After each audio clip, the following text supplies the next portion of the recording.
ընթացքում պայմանավորվածություն այսպիսին էր, որ առաջին հարցադրումները հնչեցրեն հեռուստաընկերության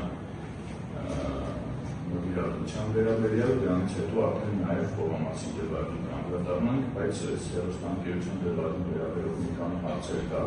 ես ուզում եմ դրանք տամ, նոր ավարտենք այս դեպքով, անցնենք հաջորդ դեպքին, քանի որ այդ դատական նիստից հետո որոշակի ժամանակահատված անցել, ես ցանկանում եմ այսպիսի հարց հնչեցնել, դուք պնդում եք, որ Աղվան Հովսեփյանի, ինչպես նա փորձությունում եք ասել, սպառնալիքների և ճնշումների ներքո շուրջ 500,000 դոլարնոց հեռուստաընկերության 50% բաժնեմասը տվել եք Աղվան Հովսեփյանին դեմս նրա որդու։ Խոսք գնաց սպառնալիքների և ճնշումների մասին, դա նախորդ դատական նիստի ընթացքում էր տեղի ունեցել։ Ես ուզում եմ հասկանամ, եթե այդ հեռուստաընկերության բաժնետոմսերը տրամադրելու հանգամանքը չլիներ, ըստ ձեզ կարող եք քրեական պատասխանատվության ենթարկվել, թե ոչ։ Այսինքն, եթե չտայիք առհասարակ, կկարողանային արդյոք քրեական պատասխանատվության ենթարկել, այդ սպառնալիքները իրականներին այնքանով, որքանով, որ կար հիմք ձեզ պատասխանատվության ենթարկելու, թե ոչ։ Չեմ կարող չեմ կարող ասել, կար թե չկար, բայց հիմնականում շինծու քրեական գործերը կառուցված, իմ եղած ստեղծած գույքերը ապշտակելու համար, որը հիմնականում արվել էր Մամեր Արիգանի կողմից և Աղվան Հովսեփյանն ոնց որ տեղյակ ընկան միջից, որպես չէր կարող տեղյակ չլիներ, ելնելով գլխավոր։ Դրանք հիմնականում շինծու գործեր են, այսինքն անիմը մեղադրանքներ են։ Ամեն դեպքում այդ անկերություն բախը ես ունեցել եմ, մտավախություն ունեցել եմ, որ կարող է պարանավորի և գաղը, բայց մտավախություն միշտ եղել է։ Այդ ընկերության բաժնետոմսերի ժամանակահատվածում քրեական վարույթները արդեն եղել են, ճիշտ եմ հասկանում։ Հեռուստաընկերություն։ Այո։ Այդ ժամանակահատվածում եղել են։ Այդ քրեական պատասխանատվության 2007 Իսկ գործ եղել է, որ դուք ունենայիք մեղադրյալի կարգավիճակ, բայց դատարան չգնար այդ գործը։ Եղել է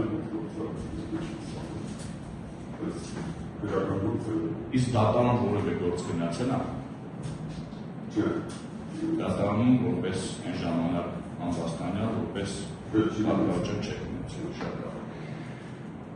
Այդ դուք խոսում եք քրեական պատասխանատվության մասին, բայց ես ցանկանում եմ հասկանալ նաև արդյոք, քանի որ գործարար եք, հնարավոր է ձեր այդ գործունեությանը որևէ ոչնդոտներ իրականացվեն, թե մենակ իրավական, այսպես ասեմ, քրեական պատասխանատվություն դատի տալ մեղադրանք եւ այլն, մենակ դա է մտավախությունը, թե նաև բիզնես գործունեության հետ կապված մտավախություններ ունեիք։ Չէ, բիզնես գործունեության մտավախություն չկար։ Հիմնականում քրեական գործերի հետ կապված։ Շատ լավ։ Արմեն Հովսեփյանի մասին է նաև նախորդ դատական նիստերին հարցադրումներ հնչեցել։ Արմեն Հովսեփյանը երբևէ այդ հեռուստաընկերություն այցելել է, հիշում եք այդպիսի դեպք։ Չէ, ոչ մի անգամ չի այցելել, ինքը տարիքով շատ փոքր է եղել ինձանից, այսինքն 3 տարիքն է եղել։ Ես դրա բիզնես գործունեություն ոչ մի անգամ ծավալելու հանդիպ չեմ ունեցել, ոչ մի թեմա չեմ քննարկել, բիզնես առումով ունես որ դա պատահական այս գործի բերումով եղել է այդ բաժնեմասերը, ոնց որ ձևական ձևով եղել է իրանանում, այսինքն ոչ մի գործողություն չի արել։ Բոլոր ներդրումները ես եմ արել, այդ կտրոնները բոլորը կա, ես պահպանել եմ հաշվապահական բոլոր հասարակները կտրոնները ունեն, որ ես անընդհատ հաշվապահությունում ներդրումներ ունեմ։ Շատ լավ։ Կասեք, քանի որ սա դեռ 2010 թվականից սկսած իրադարձություններ եք նկարագրում, եթե այսպիսի խնդիրներ կար, թե ճնշումների առումով, թե ընկերությունը, թե հետագայում որ խոսենք Խոհամասի վերաբերյալ, այդ հանգամանքները եթե կային, ինչի շուրջ չբարձրաձայնվեց եւ ես եթե չեմ սխալվում առաջին անգամ քննիչի մոտ այս հանգամանքի մասին նշել եք 2020 թվականին, ի՞նչն է պատճառը, որ շուտ չէիք բարձրացնում։ Պաշտոնական անց կար, որը կարար ինձ բարդություն աներ, վնաս պատճառեր, իմ և ինձ և իմ բիզնեսների, դրա համար չեմ բարձրացնում։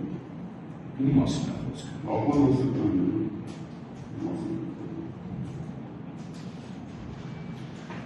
Դուք Հովհաննես Եղիազարյանին ճանաչում եք ինչ հարաբերություն։ Իսկ Հովհաննես Եղիազարյանի հետ կապված որևէ գործով մեղադրյալի դատավորական կարգավիճակ ունեցել եք։ Ունեցել եմ չեմ սպասում։ Հովհաննես Եղիազարյանի հետ թշնաման վատ հարաբերություններ ունեք, չունեք այս բանում։ Այս բանը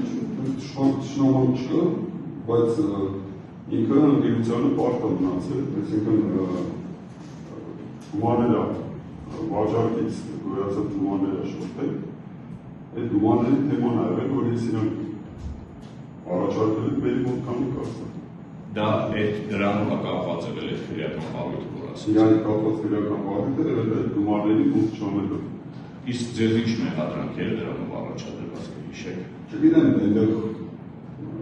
առևանգում, չգիտեմ ինչ, այդ բան չի եղել, ես այդ ընտանիքը ինձանով ապրել, ես եմ իրենց պահել, այդ ամենավատ մոտություն տարիների և մենք եղել եք շատ մոտերին հարազատ և այսօր էլ այս չկամ տշնամից չունի դարել։ Առևակման թեմա չի եղել, բայց պես սարքել է։ Ինքը մի անգամ ինձ ասել է, որ ինձ ստիպել է Մամր Ղարիբյանը, որ գնացա, որ քեզ առևանգի։ Հովհաննես Եղիազարյանը։ Մի հատ կասեք, Հովհաննես Եղիազարյանի հետ կապված գործը որ ժամանակահատվածից ա եղել, ինչքան տեղողություն, այսինքն ինչքան ժամանակաքննվել է։ 2008, եթե չեմ սխալվում, թվականներից ա եղել, այնպես մի քանի տարիներ գնացել։ Ի վերջո ձեր նկատմամբ պետապնդումը դադարեցվել։ Իսկ այդ ժամանակահատվածում, երբ որ հեռուստաաչքարի Երևանի հեռուստաընկերության բարնետոնցերի մի մասը փոխանցվել այդ ժամանակահատվածում այդ գործը կար, դեռ ավարտված չէր։ Չեմ կարող ասել, անցած տարիներ չեմ հիշում, չեմ կարող ասել։